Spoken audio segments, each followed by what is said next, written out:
before sleep, eating grapes. Sada to siya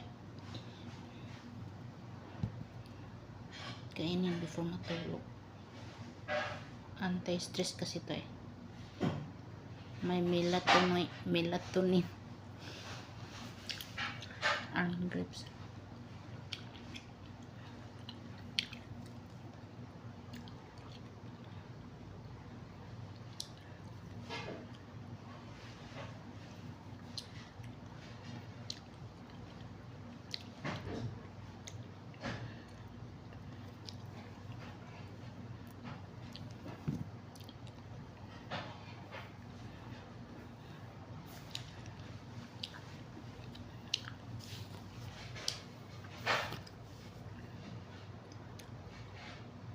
Kain tayo.